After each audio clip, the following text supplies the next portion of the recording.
जय गजानन मंडळी. आज आपण बघणार आहोत 1 किलोच्या प्रमाणात लोणचं कसं करायचं ते. तर त्याच्यासाठी आपण साहित्य काय काय पाहिजे, लोणचं खराब नाही झालं पाहिजे याच्यासाठी काय काय टिप्स लक्षात ठेवायच्या ते सगळं आज बघणार आहोत. उन्हाळा आला की सगळ्या महिलांना वेध लागतात ते लोणचे घालायचे, पण ते बऱ्याच जणांचा मैत्रिणींचा प्रश्न असतो की लोणचं मऊ पडते, बुरशी लागते, वास येतो. तर मग त्याच्यासाठी काय काय चुका टाळायच्या ते आपण आता या व्हिडिओमध्ये बघूया. आणि 1 किलोच्या प्रमाणात लोणचं किती घालायचं आणि कसं घालायचं ते बघूया. तर आपण त्याच्यासाठी एक सिक्रेट वस्तू घालणार आहे. ती सिक्रेट वस्तू कोणती ते आपण आता बघूया. आणि लोणचं कसं घालायचं ते. त्याच्यासाठी स्वच्छता तर पाहिजेच लोणचं घालण्यासाठी. आणि त्याच्यानंतर आंबे कोणते निवडायचे, ते फोडायचे कसे, त्याला कोणते मसाले लावायचे. एक सिक्रेट मसाला मी तुम्हाला याच्यात दाखवणार आहे. त्या सिक्रेट मसाल्यापासून तुमचं लोणचं मऊ पण पडणार नाही, बुरशी पण येणार नाही, त्याचा वास पण येणार नाही. आणि रंग बघा काय सुंदर आला. सुटलाय ना तोंडाला पाणी, माझ्या पण तोंडाला पाणी सुटलंय. तर या प्रकारे आपण आता लोणचं कसं घालायचं आणि ते टिकवायचं कसं. टिकवणं खूप महत्वाचं आहे. लोणचं घालतात तर सगळे, पण ते वर्ष 2 वर्ष टिकलं पाहिजे. त्याच्यासाठी आपण काय काय याच्यात वापरणार आहोत, काय काय चुका टाळणार आहोत, काय काय नवीन मसाले ॲड करणार आहोत ते सगळं बघूया. आणि 1 किलोच्या प्रमाणात लोणचं कसं घालायचं ते आता आपण बघूया. चला तर मग आता कृतीकडे वळूया. तर त्याच्यासाठी साहित्य काय काय पाहिजे ते आपण पहिले बघूया. बऱ्याच मैत्रिणींचं म्हणणं असते की आमची कैरीची फोड नरम पडते किंवा मऊ लागते, बुरशी येते. तर तुम्ही या पद्धतीने जर तुमचं लोणचं केलं तर तुमची फोड पण मऊ पडणार नाही आणि बुरशी येणार नाही आणि लोणचं 2 वर्षापर्यंत टिकेल. तर त्याच्यासाठी आपण आता साहित्य काय काय पाहिजे. 1 किलोच्या प्रमाणात कैरी घेतली आपण, त्याच्यासाठी आपल्याला जिरे लागणार आहे, हिंग लागणार आहे. हा खडा हिंग आहे, मी बारीक करून घेतला मिक्सरमध्ये. आणि 5-6 लवंग आणि मिरे. इथं कांद्याचं बी घालणार आहे आपण. या कांद्याच्या बियामुळे काय होईल, लोणचं टिकेल पण आणि रंगही छान दिसतो ते का त्याच्या बिया अशा. सोप, धने, हळद आपण आता फोडींना लावून घेतली आहे ना आधी, त्यामुळे हळद बेताचीच टाका. खूप हळद नाही टाकायची, थोडीच हळद टाकायची. आणि मेथी घेतली आहे. मेथी आपण आता ही अर्धी मिक्सरला बारीक करून घेणार आहे आणि अर्ध जाडसर ठेवणार आहे. ते कशी वस्तू याच्यात आपण घालणार आहे सिक्रेट, तुम्हाला आतापर्यंत ती कोणी सांगितली पण नसेल आणि तुम्ही घातली पण नसेल. ती वस्तू घातली, तो पदार्थ याच्यामध्ये घातला की तुमचं लोणचं आहे ना, लोणच्याची जी पाट असते हिरवीगार राहील संपेपर्यंत.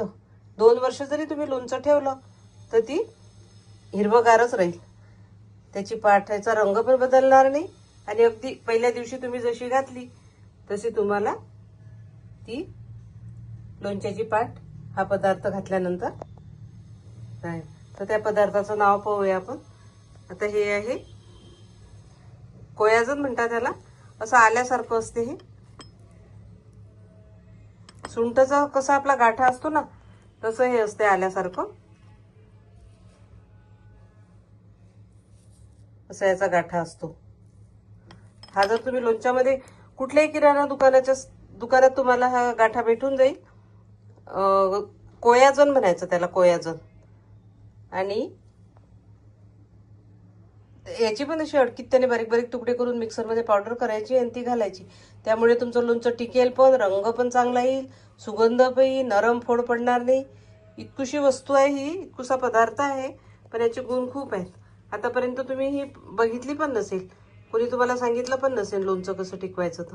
तर चला तर मग आता हे सगळे मसाले आपण आता मिक्सर पहिले भाजून घेऊया. आणि अर्धे अर्धे अख्खे ठेवायचे आणि अर्धे अर्धे याची पावडर करायची. चला तर आता भाजून घेऊया ते मसाले आपण. तर पहिल्यांदा आपण ही वाटीभर मोहरीची डाळ घेतली आहे, ती आता भाजून घेऊया.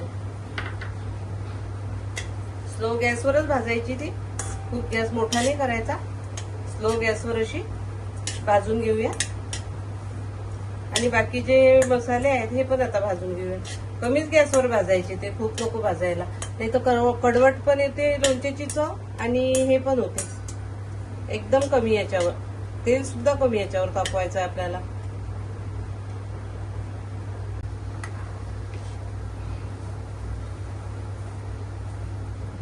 ही झाली आपली आता डाळ भाजून. भाजल्यानंतर त्याचा रंग बदलतो आणि अशी ती फुलते छान, अशी भाजून घ्यायची.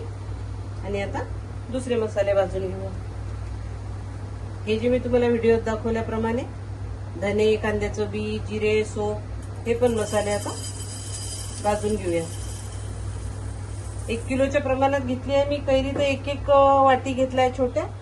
तुम्ही 2 किलोच्या प्रमाणात घेतलं तर 2 वाट्या घ्या, 3 किलोच्या प्रमाणात घेतलं तर 3 किलो घ्या, असं हे प्रमाण ठेवायचं. आता हे पण सगळे मसाले भाजून घेऊया. कांद्याचं बी, सोप टाकली आहे मी याच्यात. तुम्ही पण सोप टाकून कराल ना तर त्याची चव एकदम छान आहे. आणि ते लोणच्याच्या त्या मिठाच्या पाण्यामध्ये सोप अशी मऊ झाली की खूप छान चव लागते. हे पण मसाले असे थोडेच भाजून घ्यायचे, खूप नाही भाजायचे.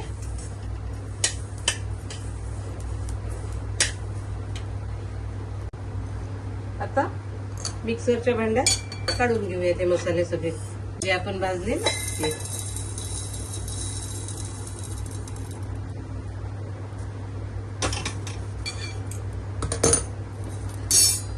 आता हे मिक्सरला खूप बारीक नाही करायचे, थोडी जाडसर भरड ठेवायची, नाही तर मग कडवटपणा येतो त्या मेथीमुळे. थोडंसं फिरून घ्यायचं. आता कढईमध्ये आपण तेल तापून घेऊया. 1 किलो कैरी आहे आपली, तर आपण एक मोठी वाटी तेल इथं तापून घेऊया. तेल चांगलं कडक वाफ निघेपर्यंत तापवायचं आणि मग गार झाल्यावर लोणच्यात टाकायचं. त्याच्यातून अशी वाफ निघायला पाहिजे तेलामधून. गॅस कमीच ठेवायचा, कारण खूप जास्त गॅस ठेवला तो ते कणकण असे कढईच्या बुडाला लागतात. त्यामुळे तेल पण कमीच गॅसवर तापूयात आपण. आणि या मसाल्यावर मग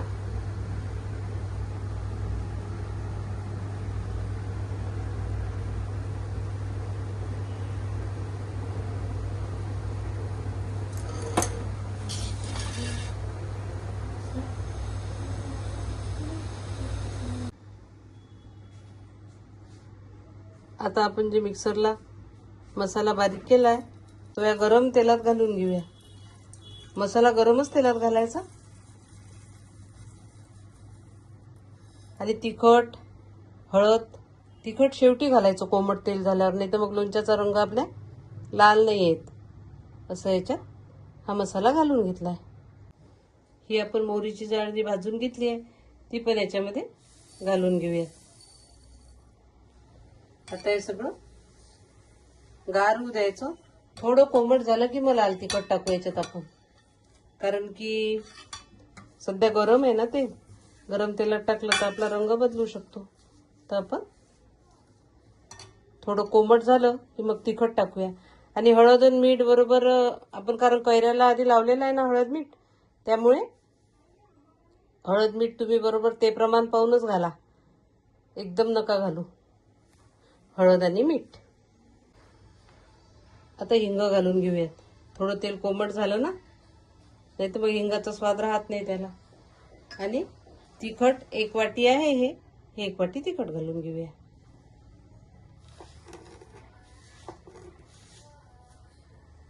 आणि मीठ जे आपण प्रमाण घेतलंय त्या प्रमाणात घालून घ्यायचं. हळद, तिखट, मीठ.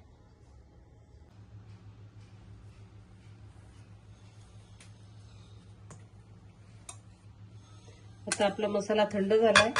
आता आपण या मसाल्यामध्ये पोळी थंड झाल्यानंतर घालून घेऊयात. आपण त्याला हळद मीठ लावलेलं होतं त्यामुळे याला थोडं पाणी सुटलंय. आता आपण हे पोळी याच्यात मिक्स करून घेऊया. आता तुम्ही एक सिक्रेट पदार्थ त्यात घातल्यामुळे कोयाजन बघू शकता तुम्ही. असं असते हे कोयाजन. हे कोयाजन घातल्यामुळे ते लोणचं तुमचं आता एकदम छान होणार आहे. बघू शकता तुम्ही काय मस्त कलर आला. शक्यतोवर तिखट हळद हे घरचंच घाला लोणच्यामध्ये, बाजारातलं घालू नका, कारण वर्षभर टिकवायचं असते ना, त्यामुळे हळद तिखट घरचंच घाला. जी फोडही नरम होणार नाही, वर्षभर टिकेल सुद्धा. आणि रंग बघा काय सुंदर रंग आला. तो 1 किलोच्या प्रमाणात प्रमाण सांगितलंय त्याप्रमाणे करा. बरेच जण सांगतात ना आमच्या लोणच्याला बुरशी येते. बघा तुम्ही असं जर तुम्ही लोणचं घातलं तर ते वर्षभर तर काय 2 वर्ष पण त्याला काही होणार नाही. आणि घरचे सगळे कांद्याचं बी घातलंय आपण, त्या सोप घातलाय, त्यामुळे त्याला इतका सुगंध मस्त येतो कांद्याचं बी घातल्यामुळे. आणि दिसत नाही आहे ते, बघा तुम्ही, फोड पण मऊ पडणार नाही. आता हे आपण 1-2 दिवस असं भांड्यातच ठेवायचं, म्हणजे आपल्याला चमचा फिरवायला सोपं जाते. आणि नंतर मग बरणीत भरायचं. बरणीला हिंगाची धुनी द्यायची आणि बरणीत भरायचं.